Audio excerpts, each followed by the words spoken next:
Om Shruti Smriti Purananam Alayam Karunalayam Namami Bhagavad-padam Shankaram Loka Shankaram Sadasiva Samarambham Shankaracharya Madhyamam Asmadacharya Paryantam Vande Guru Paramparam Shankaram Shankaracharyam Kesavam Badarayanam Sutravashya Kritau Vande Bhagavantau Punaha.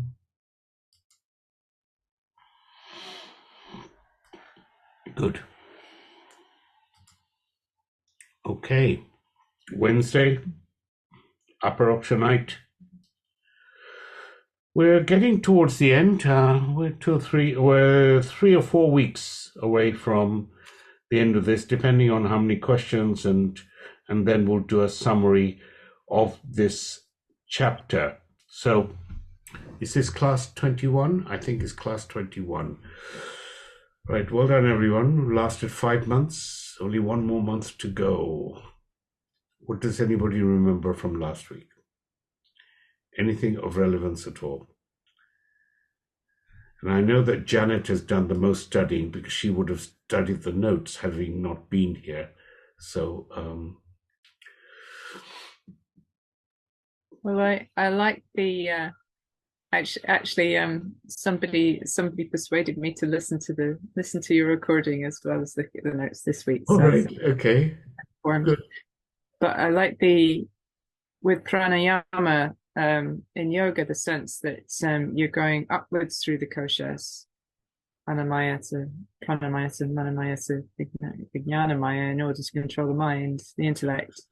Whereas in Vedanta, it's more the other way around. You start with the intellectual sheath and then calm the emotions, and then you're calming your prana, and then you calm the body.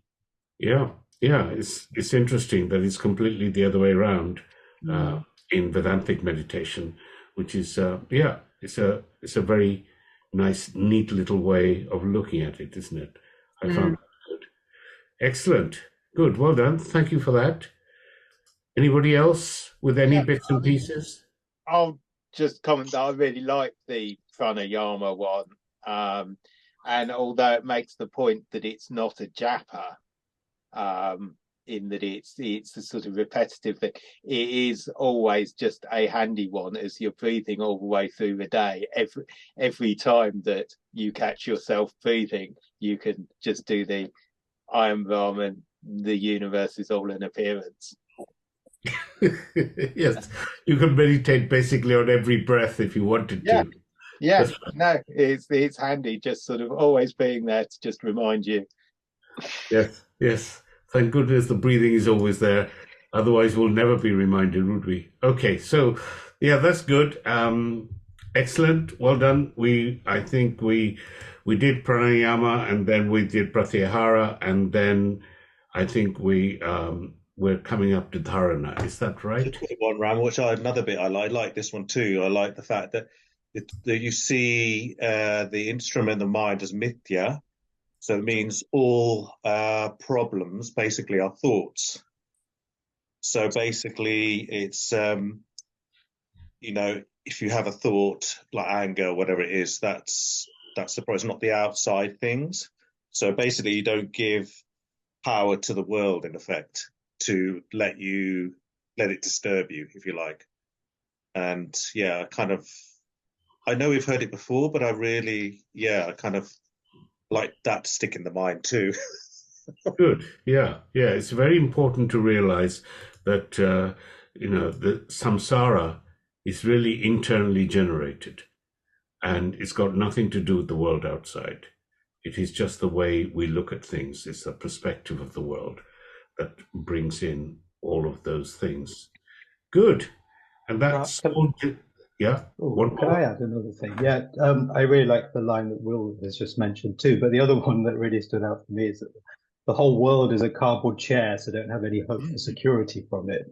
Kind of really summed it up really well. But then the whole verse on Pratyahara really sort of grabbed my attention because I've always found that Pratyahara to be so important, I suppose, from the yogic side, but also the Ayurvedic side, because that particular thing is what we use so much in psychological disorders, where we're trying to retrain or change that relationship between external world and internal impressions. They kind of sort of rung true so much of what was being said there, but from, I suppose, an Ayurvedic side, but I'd always taken that from the yogic Shastra before. And then the other thing that popped up for me was the eyes open yet direct, being able to not see the objects. And I was just wondering whether there's any relationship with that Shambhavi mudra, where you look internally but your eyes are open. But I'm I just not don't sure. know. I don't know that Yeah, mudra, so I I can't think tell it you. is a little bit like that. Yeah, yeah. Okay. Good. Excellent. Thank you for that. Hey, you guys really enjoyed last week's class and read the notes and things. I'm amazed. Okay, good. Ram, can I? Yes. ask Oh, you one something? more. Good. Absolutely.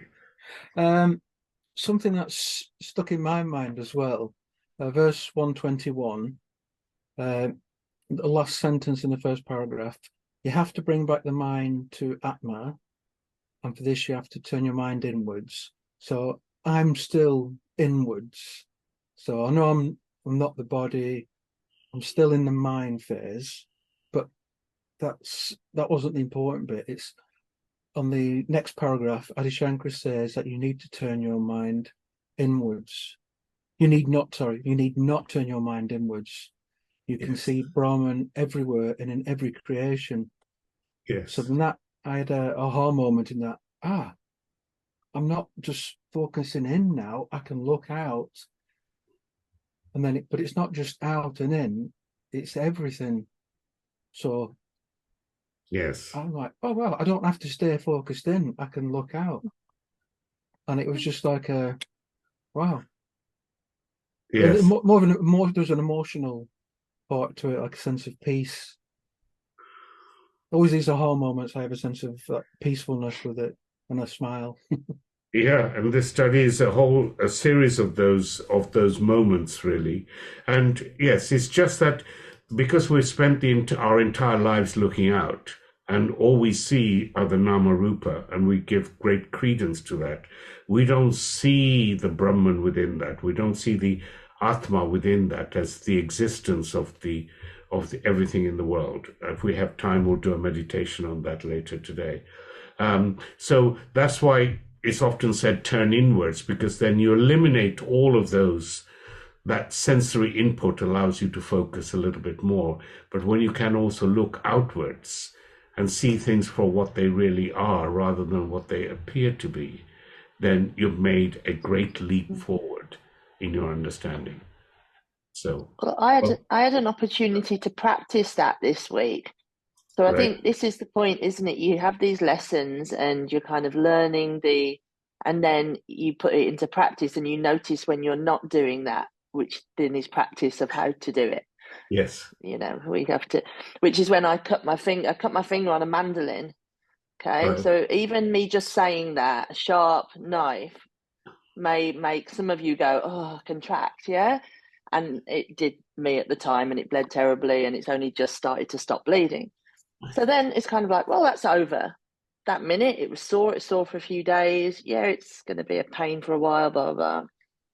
But then every time I kept thinking about it, my body went into this contraction and my mind started worrying. And I was like, okay, that's useful because that's an internal focus because nothing's happening. And yet you're having this experience. Whereas when I look outside, I can see nothing's happening. I'm not slicing my finger. I'm not reliving this experience. And then I was able to break or learn a little bit about how we do relive those experiences. And that's, I guess, part of samsara. We do, and it brings us, almost the same level of emotional impact as the original experience. Yeah. And we keep on doing it, and we all have very emotional aspects, events in our lives, and bringing those back over and over again is just a huge amount of samsara on something that can no longer be changed. Mm-hmm. It needs to be accepted for what it is and moved on and given total credence, all right, and saying, I'm not going to forget you, but I'm not going to associate the emotional impact that the original thing had on it. Yeah, it's a great lesson in life, but it takes a lot of skill, skill and calm, equanimity of the mind to be able to get to that status. So well done. If you can do it on one thing, you can apply it to almost everything. Husbands, children, all that sort of thing. Those are much harder Teenagers. than pressing your finger. So, all right. Okay, good. Wow, a lot of feedback. Thank you very much for that. It helps me in understanding where you are with it, and it also helps the fellow members of the class, because often very similar things come up in their own minds. Okay. We're at verse number 122. And I think I told you it's in fact, it's 145 verse book, this one. All right.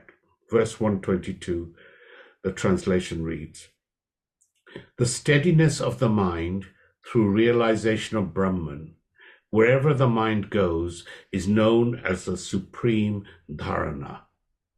Dharana you can translate as concentration.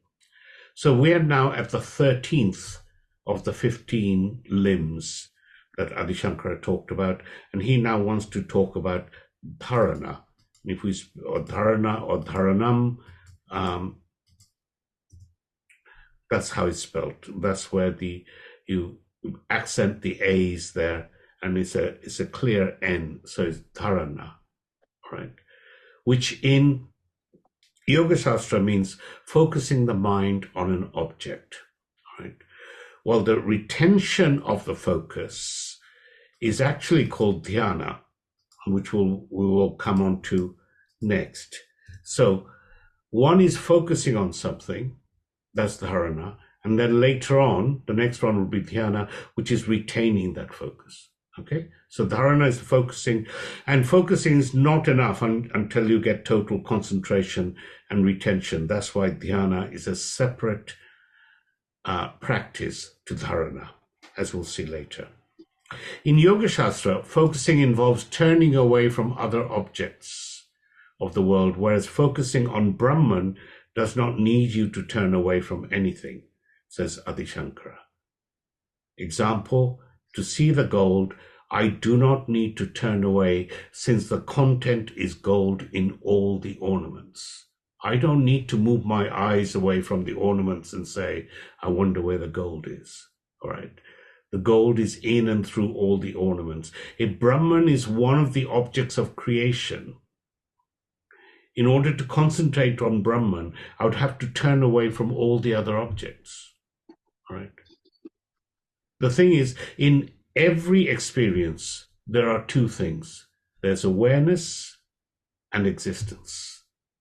When I say that there is a pot, the pot awareness is there in the form of is, and the pot is in the form of nama rupa. All right. Sat Chit is like the thread in all the objects. In other Upanishads, we've talked about beads. Beads are the different objects, and they're intertwined through a single thread. It's as if Sat Chit is that thread through is inherent through all those beads. The beads are finite, but the thread is infinite and is inherent in all. Therefore, Sat Chit Anantam. Now, we normally say Sat Chit Ananda, where Ananda is translated as bliss. Anantam is another way of looking at it. Anantam means infinite, right?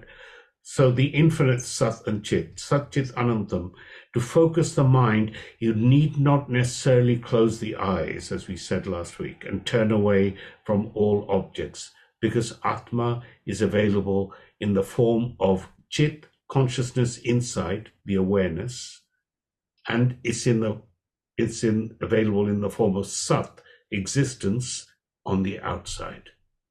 All right. Available means that it can be recognized as the very consciousness inside us and as the very existence outside us, Sat and Chit. Therefore, wherever the mind goes, the existence can be appreciated. Whatever else there is, other than existence, right? Whatever else there is other than existence is mithya nama rupa, which cannot disturb the existence at all, because it's mithya. This constant and continuous awareness of the Lord's presence everywhere, in and through the seeker's experience, both within as consciousness and without as existence, is called dharana, or concentration. When the mind is focused on Brahman, this is called superior dharana, all right? Or paradharana. Use the language of the 7th chapter of Bhagavad Gita. Superior dharana is when he's focused on Brahman. Whereas in Yoga Shastra, that dharana, which is focused on objects, is known as inferior dharana. This is where they differ. They're both focused on objects, but in Yoga Shastra, you focus on objects of the world, and in Vedantic meditation, Nityatyasana, you focus on Brahman. So the object of focus is different. Is everybody with me? Verse 123. Remaining independent of everything, as a result of the unassailable thought, I am verily Brahman, is well known by the word dhyana, meditation, and is productive of supreme bliss.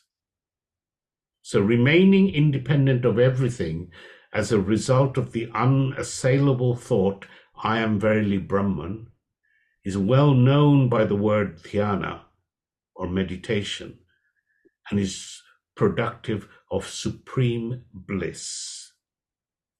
So we have dharana, the focus, now we have dhyana, which is being defined as the constant flow of a particular thought, right? The constant flow of a particular thought, the convergence of all the thoughts onto one point alone. If you imagine it, when I see a pot, the pot thought goes to the pot, and a table thought goes to the table, right? They're not converging thoughts because they go to two different objects. When every thought is pot thought, the thoughts may be many, but all of them have one particular aspect, one particular object, and that is the pot. So convergence of thought means that there are many thoughts, but all of them converge onto one object. And in Yoga Shastra, it may be an external object. It may be a chakra or something like that. Maybe the third eye. The difference is not in the flow of thoughts, but the object of thoughts. If it is with an object, it's called upasana. When you meditate upon an object, it's called upasana. There's another word for it, it's called imagination. When you meditate upon something in your mind with your eyes closed, you are imagining that. I may choose to imagine a statue of the Lord in front of me and meditate upon that, and only that, as dhyana in Yoga Shastra. Vedantic meditation is not visualization or imagination. The object of focus is nothing but the very subject itself. So, In Yoga Sastra also, the flow of similar thoughts to the exclusion of all other dissimilar thoughts is dhyanam. All right? It's the same in Vedantic meditation. Right? The difference is not in the flow of thoughts, it's in the object of thought. Instead of having an object such as a chakra to focus upon, right? I remain within the thought that's Brahman. The ultimate subject is not an object. I remain with the vritti. We've come across this word before many times. I'll use it a little bit just to get you used to it. Vritti means thought. Right? I remain with the thought, the standard one that we often use in Nididhyasanam meditation, Vedantic meditation, is Aham Brahmasmi. Right? I am Brahman. And Brahman alone. Sorry. That doesn't say Aham Brahmasmi. Do you note? It says Brahmaiva Asmi. We normally say Aham Brahmasmi, but the Aiva at the end of Brahma means and that alone. So this is saying I am Brahman and I am Brahman alone. That's what the Aiva and the end of Brahma means in that. I cannot be the mind, I cannot be the body, I cannot be the intellect. And this vritti, this steady thought, sat vritti, this steady thought that I'm Brahman is not going to be displaced by anything else. It's not a thought without understanding. I'm not imagining this thing, all right? If I entertain a thought without knowledge, it's upasana. That's meditation before knowledge. It's not nitithyasana. Aham Brahmasmi is not a series of visualizations, imaginations, or even self-hypnosis. It is invoking the knowledge that I've gained through Shravanam and Mananam. It is a fact for me, right? Not some sort of self-hypnosis. It is without thinking of any other object, to the exclusion of all other objects, including the body and mind. And in dhyana, we should remain in this state for a length of time so that it will sink into us, into our very personality. And this is Vedantic Dhyanam. Dhyanam is another word for meditation. So you can say Nitithyasanam is Vedantic Dhyanam, where you're absolutely focused, and the object of focus in this case are all thoughts to do with Brahman. The advantage of this vritti, of this thought, is that it gives great ananda, right? Great joy, because I'm owning up to my punnatvam. This is something we sing every week. Punnatvam is my fullness, my completeness.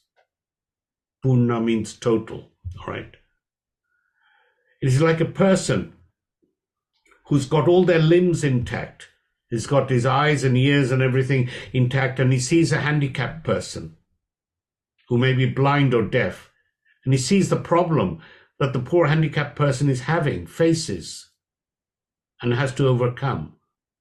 And he immediately recognizes how lucky I am to have my working eyes or ears. And this will give a complete sense of ananda. He had his eyes all the time, all right? Nothing new here. But he never invoked his physical punnatvam and therefore enjoyed the fact that he could see and hear so well. It was never invoked. This ananda has always been with us, and that ananda we're not aware of due to our ignorance. Right? We simply don't think about it. That owning up gives a sense of fulfillment. extend it to spiritual punnatvam, not just physical punnatvam. In spiritual punnatvam, when I'm invoking Aham Brahmasmi, I'm not becoming Brahman, right? Because you cannot become Brahman. If Brahman is infinite, you cannot become from a finite to an infinite state. I'm owning up to the fact that that is my punnatvam. I am Brahman.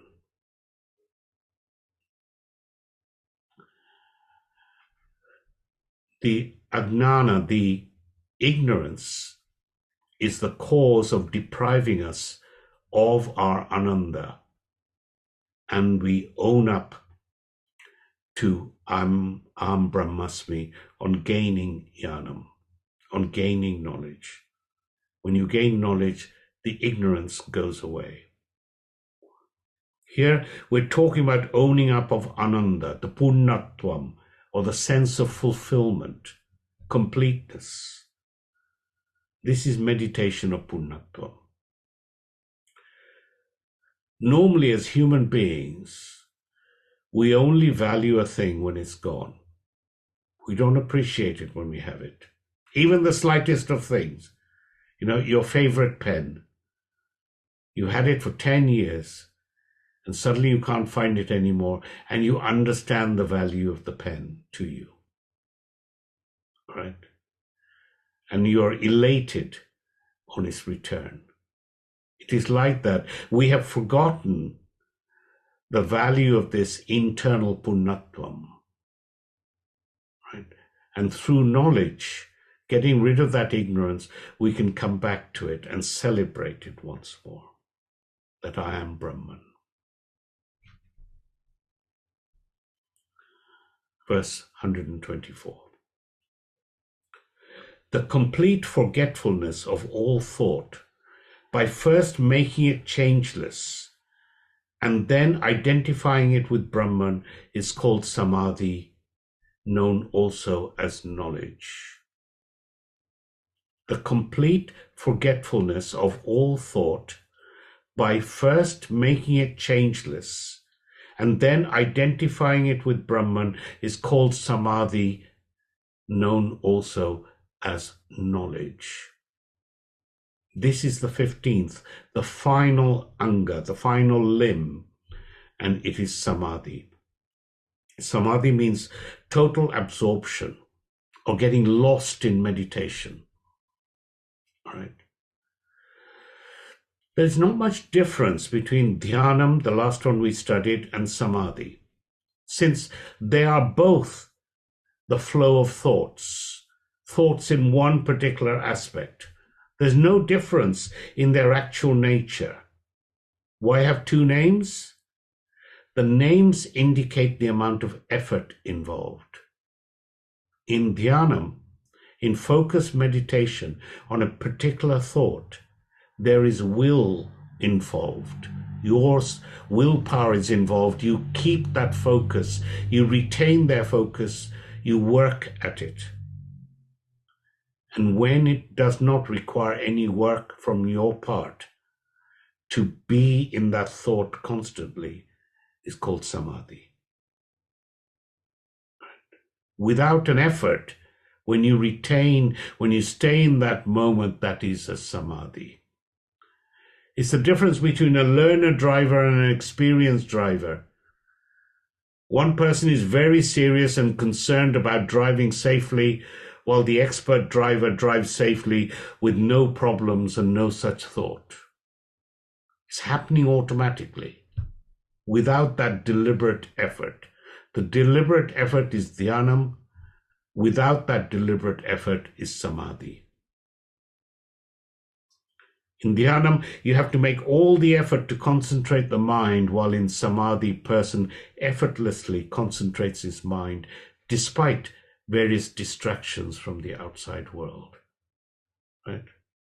In that driving example, there's no difference in the driving, but the difference is in the facilities that the driver enjoys. The learner driver can't do anything but drive. The experienced driver could be having a conversation while he drives just as safely. one need not concentrate on Aham Brahmasmi alone. The vritti, the thought, can be changed in any way, but all the thoughts, all the vrittis should correspond to Brahman. Remember, we want a convergent thought here. And Brahman can be replaced by Punnam, completeness. And you could say, Aham Punnam Asmi. Right? Instead of Aham Brahma Asmi, you can say Aham Punnam Asmi. I am complete. The thought, the vritti can be changed, but all of them should relate to Brahman alone.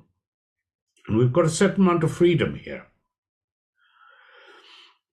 But when dhyanam, and a lot of people get to dhyanam in Yoga Shastra, when it's accompanied by some sort of mantra, Om Namah Shivaya, or some other mantra. And when the mantra is given to that student with that dhyanam, then that mantra should be maintained in that way. If you've been initiated with a mantra for your dhyanam, then you should retain that mantra, all right? And no other mantra. But in Vedanta, we don't have such rigidity. You can take to any of the ideas in Vedanta. You can say Brahman, formless, Brahman, unchanging, Nirvikalpa, Nirvikara, Aham Brahmasmi. Even if you wanted to go to the world, you can do so. In Vedantic meditation, you should note that the world is mithya, which cannot change Brahman in the slightest. And you could meditate upon the world as mithya, which again is the subject, there's only Brahman alone. All of these fall under Nitithyasanam alone. All right. Therefore, one should retain and one should entertain Aham Brahmasmi vritti constantly, without disturbing that vritti, without any dissimilar vritti getting in the way. And when one entertains that vritti for a length of time, the person is lost or totally absorbed in that vritti, and they will experience samadhi in the Brahman thought. Right? There's no mysticism involved here, because we each of us know what it means to be lost in thought. We've all done it. We've all experienced samadhi, all right? I'm lost in thought and somebody calls me and I'm oblivious to the fact that they're talking to me. This is getting lost in the object when I don't even know that I'm lost. I even forget myself in the process. If I'm meditating, I forget the fact that I'm meditating, or indeed that I am the meditator. They're not absent, but they're lost sight of. Only object of meditation alone seems to be there. Forgetfulness of every other thought, and forgetfulness of even the fact that I'm sitting in meditation and being totally absorbed in the object of meditation. Now, getting lost in thought is not something that we do, right? If we had to do it, that's dhyanam. This is samadhi we're talking about. This is not something we do. It is not a conscious job. It just happens without our planning. Getting lost in anything is not something we plan consciously. And similarly, samadhi also is not something that you deliberately practice. Samadhi is also an act that happens. It's not a deliberate practice. Samadhi is not, this is important, samadhi is not compulsory for moksha. I'll repeat, samadhi is not compulsory for moksha. Samadhi is a possible consequence of dhyanam, right? But it should be understood as a possible consequence and not a compulsory necessity for moksha. you can become a Jivan Mukti without being in Samadhi even once in your lifetime. For a Jivan Mukti, right, enlightened, self-realized while alive, or Vidya Mukti, realized after death, after leaving the body, what is required is Shravanam, Mananam, Nitityasanam. Samadhi is not a requirement. Right? This thought of forgetfulness and absorption in the Brahma thought is called Samadhi. And Vidyaranya, that great author, calls it Jnana Samadhi. Right? The Brahman thought in Vedantic meditation, he calls as Jnana Samadhi, knowledge Samadhi. Because this Samadhi is something that's possible for everyone. Everybody can be absorbed in Samadhi. You can see some people playing bridge, cricket, chess, anything like that, right? Fishing. So they can be in Samadhi without ever coming to Vedanta, or even without being religious. We should know what Samadhi means. In Yoga Shastra, right? This is not in the notes because a lot of yogis don't like this. In Yoga Shastra, Samadhi is considered to be the ultimate state. It's oneness with the whole, the totality. It is the state of realization, right? If it was the state of realization, you wouldn't come out of it. Samadhi, you come out of. You can stay cross-legged on the floor for hours, but sooner or later you'll have to eat and go to the bathroom. So Samadhi is not a constant state. And anything that is not a constant state cannot be the ultimate. So, slight rant on yoga over. Without being in Vedanta, right, you can be absorbed in anything. Everyone can enjoy such a Samadhi state.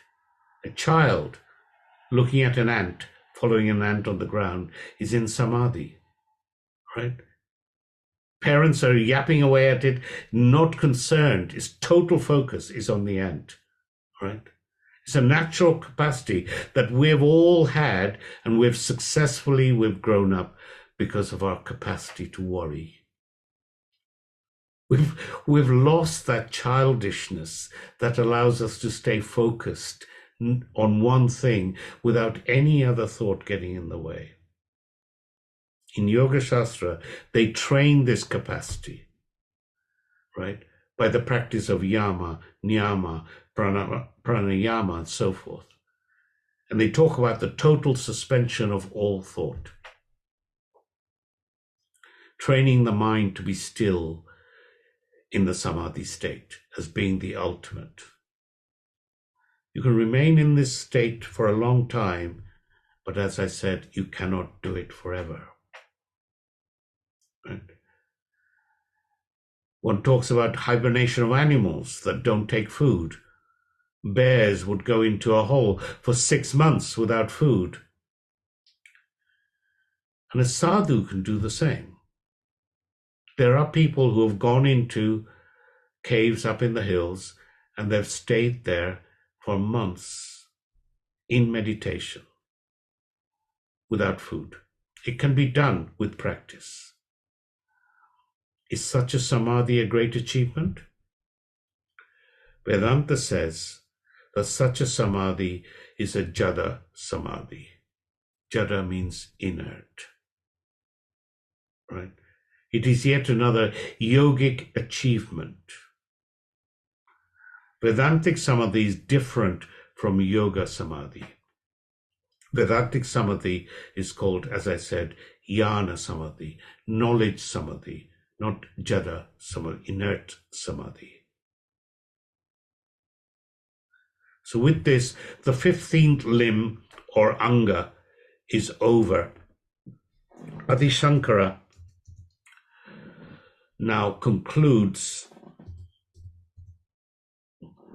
this topic in the following few verses by pointing out the importance of these 15 limbs. Remember what we called it? Pancha Dashanga. Pancha 5, Dash is 10, Anga limbs. Pancha Dashanga Nityasanam. Right? If you want to impress your friends, if you want to impress them more, you can write it out on your napkin. Pancha Dashanga Nityasanam are the 15-fold limbs of Vedic meditation. Hey, we got to the end of 15. A little cheer. Any questions so far? Is everybody clear on what samadhi is and how dhyanam, meditation, and samadhi differ? Good. Verse 125. The aspirant should carefully practice this meditation that reveals his natural bliss until, being under his full control, it arises spontaneously in an instant when called into action. So this is Adi Shankara now saying the importance of this Vedic Nityasanam. So he says again, the aspirant should clearly practice this meditation that reveals his natural bliss until, being under his full control, it arises spontaneously in an instant when called into action. So Adi Shankara advises all the seekers of jnanam to practice Nityasanam with commitment and sincerity. Benefit of this Nityasanam is the assimilation of Vedantic teaching. Shall I repeat it again? The benefit of Nityasanam is the assimilation of Vedantic teaching. It is not meant for moksha, because moksha is not the result of anything. Meditation cannot give knowledge. Therefore, it can't give moksha. Meditation does not come under any one means of knowledge, and therefore Vedantic meditation is not for knowledge. Vedantic meditation is not for a new experience, whether that experience is ordinary or extraordinary. All of those come under objects alone, which belong to what? Anatma, mithya. Even if they're extraordinary, they have nothing to do with self-knowledge. What's Vedantic meditation for? It's purely meant for the assimilation of the teachings of the Shastra. It changes my response to my life situations. It is for the transformation of my perspective of the world as well as the perspective of myself. The transformation of the personality in the way that we now see. This alone is called assimilation. And Adi Shankara gives this a new name for Nityasanam. And because you all love Sanskrit so much, I thought I'll give you the new name. Akritrima Ananda. The R with the dot underneath it makes you want to roll the R. Akritima Ananda. Right? Akritima means natural, done without effort. Ananda here, sense of fulfillment, sense of completeness, punnatvam. All right. It is the perspective of how I look at myself and judge my achievements in life. How the world looks at me does not matter, and I should know how I look upon myself. That's the only thing that's important. It doesn't depend on external reaction. It's all about how do I feel about myself. You should not feel bad or be assessed by how others look upon you. That attitude is wrong. Unless you see and assess yourself, you cannot have a sense of fulfillment. And that's what you're trying to reach through this assimilation. It's not a momentary practice of pleasure here and there, all right? Ananda is the feeling that everything goes favorably and I'm punnam, I'm complete, I'm contented. And that constant satisfaction stays with you even when things are not going smoothly. It's an inner contentment that can coexist with the superficial incidental pain called life. In and through all the superficial responses to pain and pleasure, one will have this punnatvam. Not based on external objects, not based on external things, not based on external people or relationships, but an inner satisfaction resting on Atma, right? The self. Any externally based joy, such as pleasures within the family or life at work, are called Kritama Ananda. Whereas Akritama was natural, Kritama means artificial. See, Kritama, Akritama. You learn 2 new words within 1 paragraph. Artificial sense of fulfillment is what we get from objects and things and people from outside. And the moment that that object is gone, the Ananda is gone as well. That's why it's artificial Ananda. Here we're talking about the Ananda that I am punnam, I am complete, content all the time, is self-centered, centered on the self, Atma, right? Is natural, is innate Ananda or contentment. Is intrinsic Ananda. If you like, it's the very nature of Ananda, Sarupa Ananda. In Nitityasanam, one invokes this intrinsic internal Ananda for which I do not need anything else. That's what we need to practice.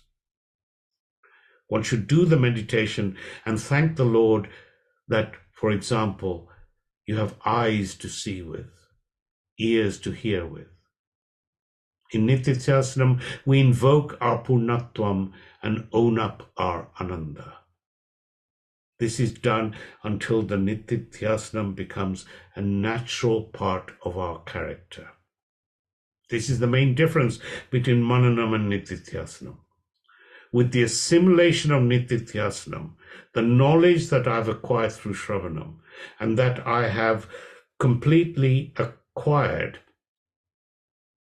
elimination of all doubts through Mananam, now I begin to assimilate throughout myself, right? So that I can spontaneously say that I'm Brahman. This Ananda or contentment should happen instantaneously when you're invoked, even in the greatest of crises. You should be able to invoke this knowledge and see yourself as the very foundation of reality, what's known as Adhisthanam or Adhisthana.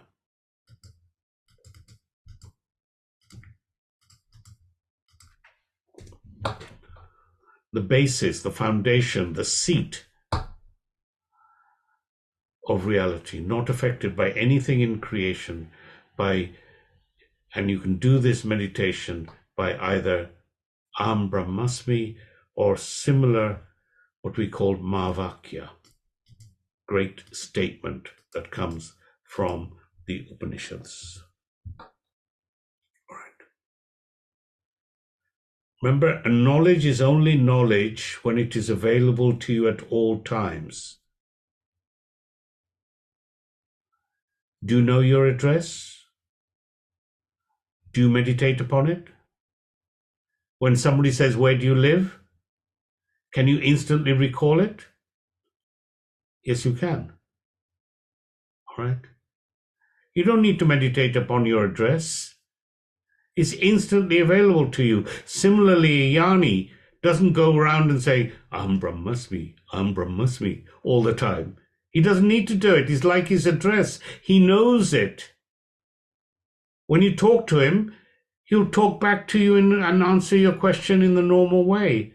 At the same time, underneath, in his mind, he will know that he is Brahman, Nirvikalpa, Nirvikara, unaffected by any happenings that are happening around him in creation. Right? Jnani has got this sense recovery capacity. When the senses go into overload, he recovers quickly and has the unity system of knowledge that he is unaffected by anything. When you're totally embedded into the knowledge, unconditionally, exclusion of everything else is called jnana nistha. Completely absorbed. Right? To such a person, health does not mean freedom from sickness. Health means the feeling that I have my own immunity and before long I shall be able to recover from the disease with a minimum or no medication, without any permanent damage to my body. When I get a cold, I recover fast, without permanent mental damage. Why have I got this cold? It's been here a long time. All of those things. I effectively have the medicine within myself to cure all emotional problems.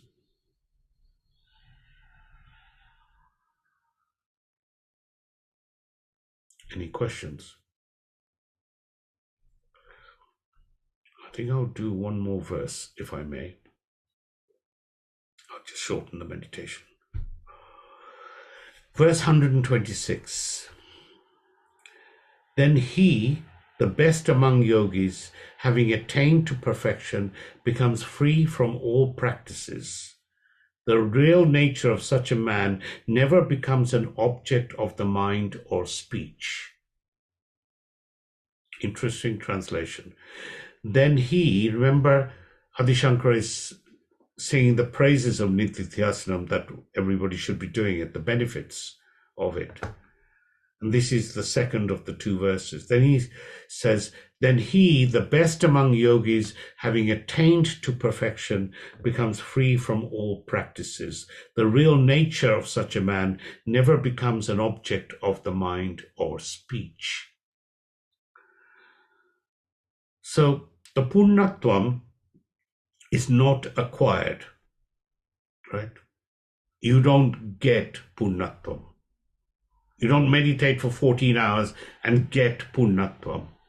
It's owning up to the fact that you are forever complete. Right? Jnani enjoys this and therefore is no more a sadhaka. What's a sadhaka? Sadhaka is one who does sadhana. Sadhana means a practice. Sadhaka is a practitioner. So when a jnani comes to that total knowledge, jnananistha, that he's punnatvam, he's Brahman, he's no longer a seeker, he's not a practitioner of any practice. So you get the question, and how long should I meditate on Aham Brahmasmi? Until Aham Brahmasmi is natural to me. And when it is, I need not anymore say it. I need not repeatedly say it. I mean, you could go up to a person and say, I've got a great secret to tell you. He says, oh, really? And you go up to his ear and say, you are a human being.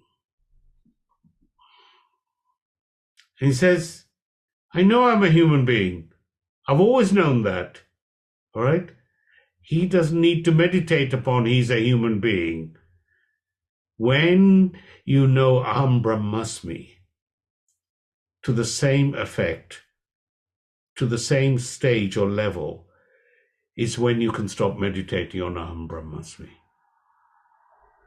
right? Until it's natural in you. And Aham Brahmasmi meditation is valid until it becomes an irrefutable fact for you. Then you are free from samsara. And when you're free from samsara, you're also free from sadhana, the practice. The practice to become free from the bondage of samsara. When you're free of samsara, you're free of sadhana, because sadhana also comes under the category of samsara. Right? My aim is to stop sadhana once I become a jnananistha. My aim is freedom, not only from samsara, but also from sadhana. I need not do any more practice once I'm a jnananistha, because I know it's irrefutable fact for me. Even a guru, as a separate person, falls within samsara. Therefore, moksha is going beyond a guru also. The Shastra also falls within bondage only. They say just as a thorn may be used to remove another thorn, Shastra may be used to remove the bondage, and Shastra is also ultimately renounced after gaining jnanam. No longer of need. Don't hold on to them eternally. The Shastra itself says this. After gaining knowledge, throw me away and do not hold on to me. How do we start? First of all, we hold on to the world. The world will give me what I want, my happiness. And then when it doesn't, we move from the world and we move to Ishvara, of God. I drop the world and go on to God. And what does God say? Go to a guru. Right? You're a bhakta, you're a devotee, you should become a seeker. And then Bhagavan says, you need to find Atma Jnanam. Right? That's where you need to go. So from world to God to guru, and guru to Shastra. Right? Which says, hold on to me until Shravana, do not hold on to me permanently. You need to fall back to yourself. That means you should come to depend on yourself alone, dropping everything else. You need to stand on your own feet, renouncing the world as a separate object. The world is not a separate object. Renouncing even that God is a separate person. Renouncing Guru as a separate person. Renouncing the Shastra as a separate thing. If I were to hold on to them, if I were to hold on to the world, to God, to the Guru, to the Shastra, it not be as something to support me, but I hold on to them with the knowledge that I am the very substratum on which they stand. I am the substratum on which the world Nama Rupa stand, where God Nama Rupa stands, where Guru Nama Rupa stands, where Shastra Nama Rupa stand. None of them is separate from me. I am Adhisthanam. I am the basis, the Atma. I should be with them as a non-separate entity, not as a weakling, holding on to the world or God or Guru or Shastra for support. Therefore, grow out of all sadhana, Adi Shankara says. And he says, such a person who is free from sadhana is a yogi raja, king of yogis. Yogi, raja means king, which is equivalent to jnananistha, total knowledge, right? And the nature of such a person, it says in the verse, cannot be an object either of the mind or of speech. Right? He need not practice any sadhana. And once a person is beyond sadhana, he's no more called a sadhaka. He's called a siddha purusha, an accomplished person. Now, siddhi is translated as miracles. So a siddha is often somebody who's learned and practiced and can perform miracles. And here is not taken in that way. A siddha does not mean he's a man of miracles. He need not do any miracles. The greatest miracles in his life has been gaining self-knowledge. That is miracle enough. He's free from kama krodha, from desires and angers. He's free from raga dvesha, likes and dislikes, and all other habits. He has converted himself from the ignorant I to the knowledge I, from the agnani I to the jnani I. He's converted himself from mortal I to immortal I. That is the miracle he's performed. And Upanishad describes him as knower of Brahman becomes Brahman. Right?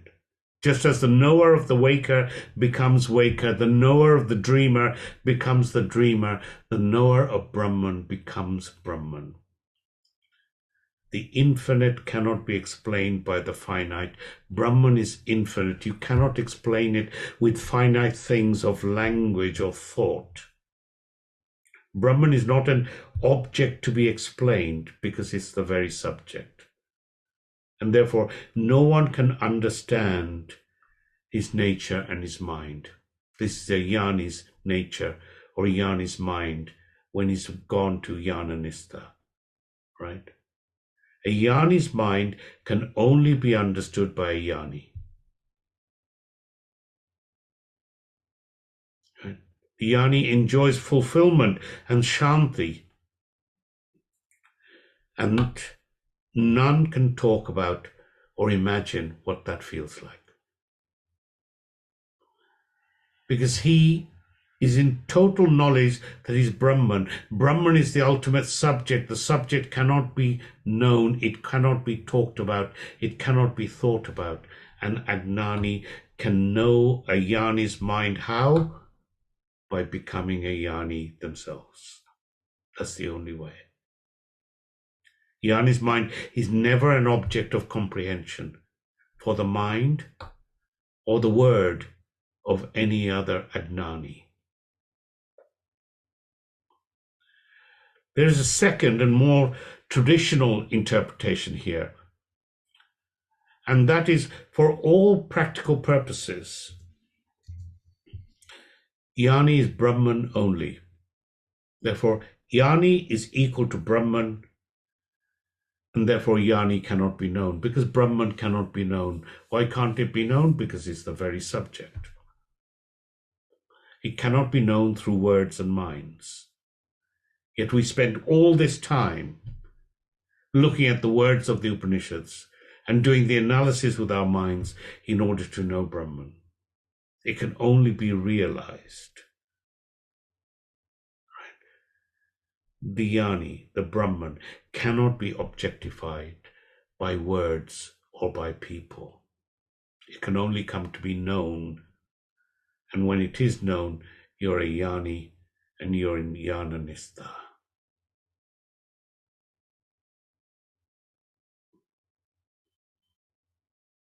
Questions?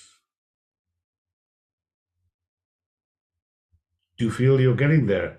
Jnananistha, coming soon. No? To a TV channel near you? No? Does everybody follow what is being said here?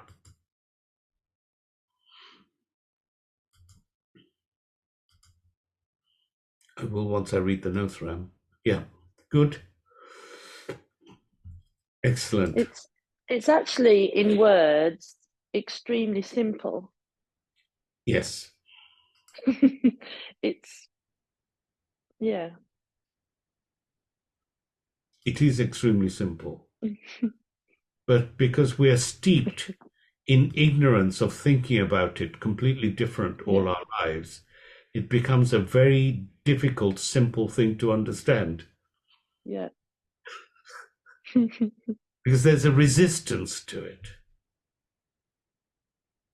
Right? And it's overcoming that resistance. You don't have to gain anything. Vedanta is about dropping things. Because you were never any different. And yet you've always considered yourself to be different. Drop that idea that I'm somehow different from what I really am, and what you really are will shine through. Right. Good. That's what Nityasanam is for. It's for assimilation. And Adi Shankara says we should do more of it. And that's why we're going to do more of it with a little meditation, if you're all up to it, to just give you examples of Vedantic meditation, of Nityasanam, so that you may try these things yourself at home. All right. There's no other questions. Then I will mute you all. Stop my video. Yes. Sorry, did somebody have a question? Tough, I muted you all. Okay. And we will go into a meditation.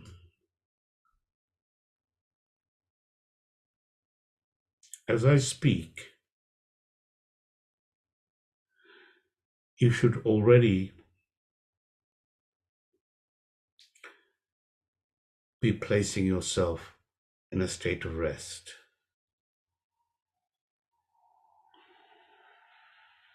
Your body is calm. Your breath is steady.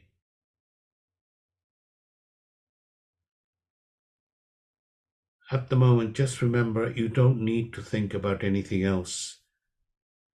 Just focus on the words that I say.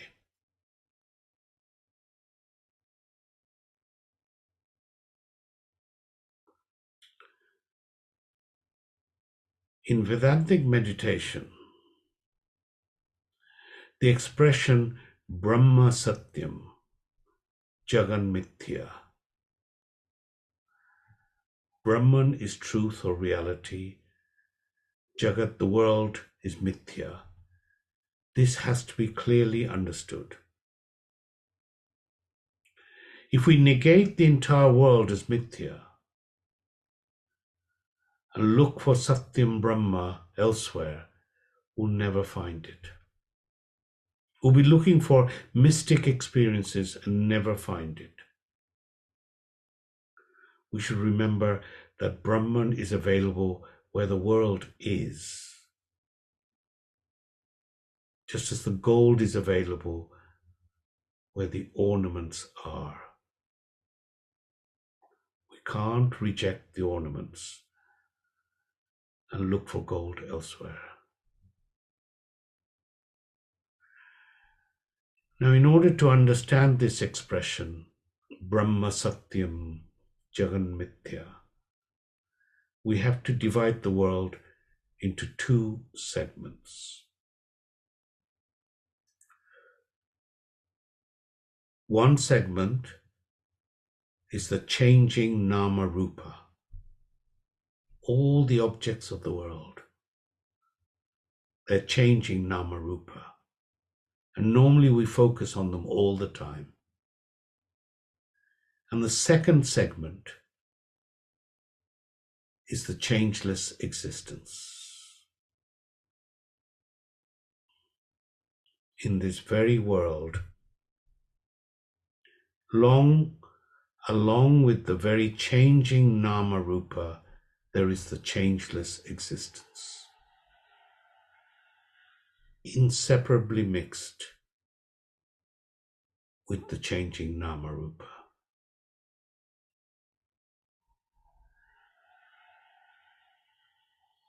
When I say the changing world is, the isness of the changing world is existence, changeless existence. And the changing segment, the changing world, is called Jagat Mithya.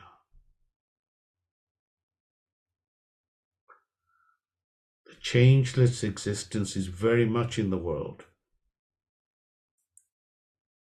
It's Brahman.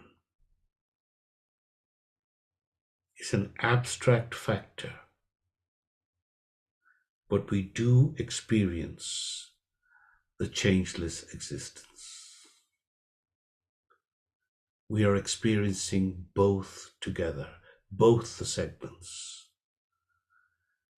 We experience the changing Mithya Jagat, the Nama Rupa,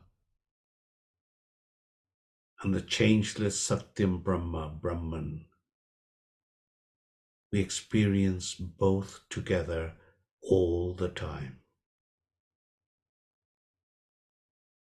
And I have to register this as part of my Nityasanam. I am experiencing both the segments, both the changing and the non-changing together all the time.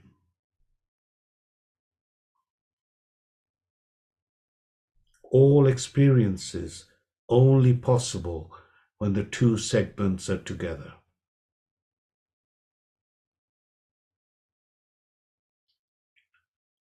If I try to remove the Nama Rupa,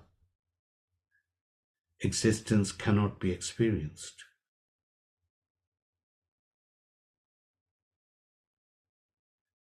If I separate the existence, Nama Rupa can't even exist. No physical separation is ever possible.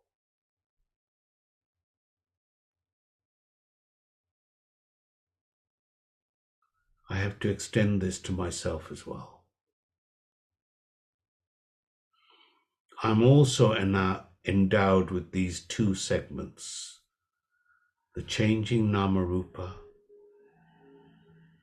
such as the body, sense organs, the mind, intellect, even my thoughts are changing Nama Rupa.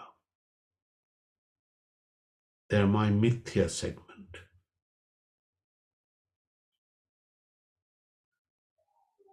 And when I say, I am so-and-so, the word am reveals the changeless segment within me, the existence segment.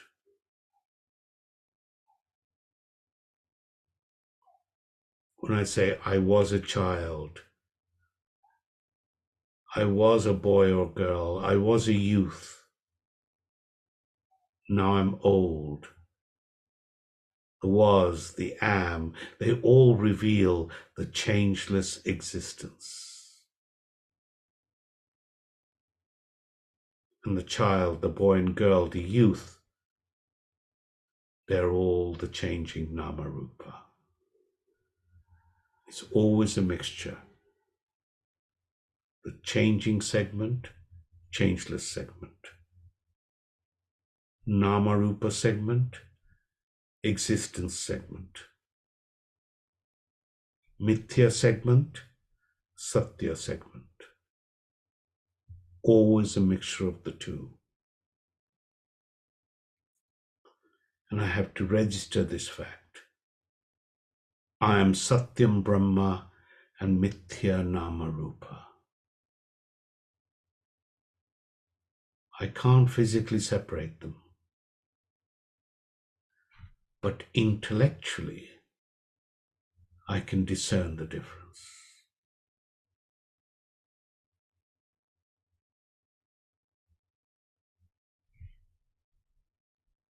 The Upanishads point out, I have to place the changeless existence as my real nature. I'm a mixture of the two, but it's the changeless existence that is my real nature. I don't require a new experience. I have to simply learn to claim the changeless existence, the changeless I am, as my real nature, which is Brahman.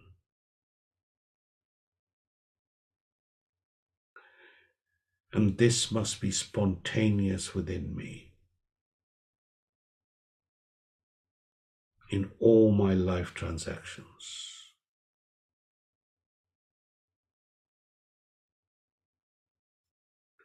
Even though the transactions themselves are temporary nama rupa, I am the permanence behind them.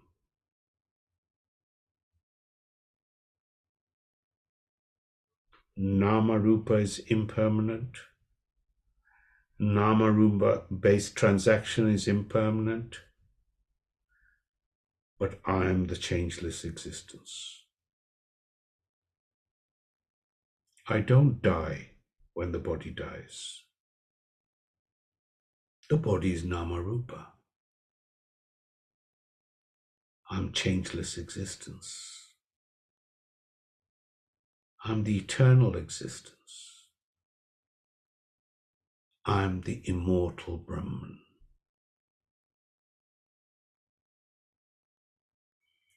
Aham Brahmasmi. I am that immortal Brahman.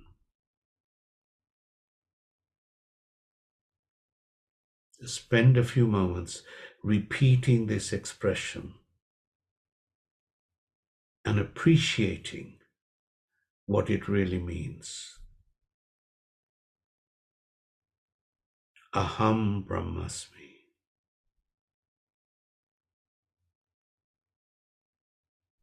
Aham Brahmasmi.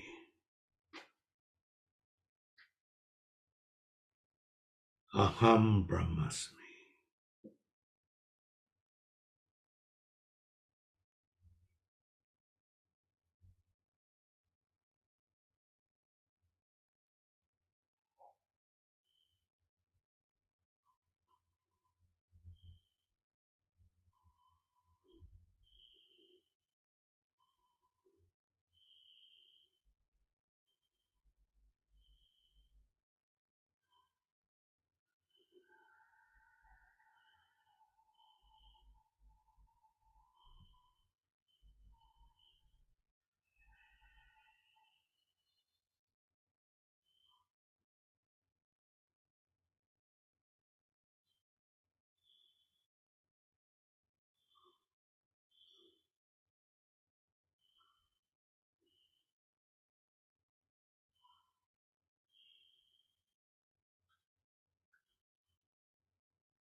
The changeless existence is my real nature.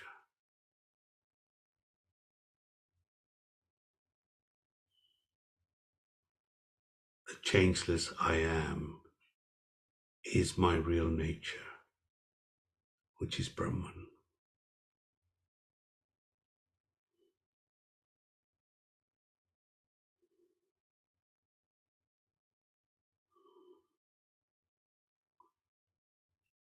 I may transact through temporary nama rupa, but I am permanent.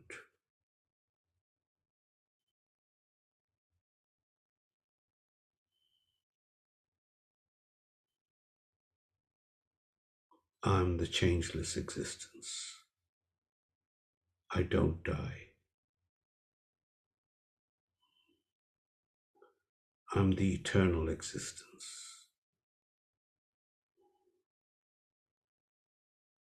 I'm the immortal Brahman. Aham Brahmasmi.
Om Shanti.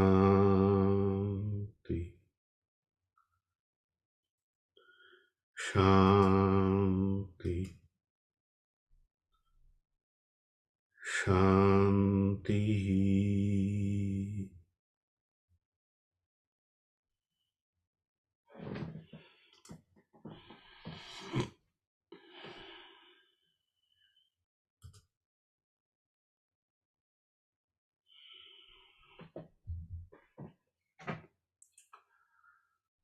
Om Purnamada Purnamidam Purnat Purnamudachyate Purnasya Purnamadaya Purnameva Vasishtate. Om Shanti Shanti Shanti. Thank you, everyone.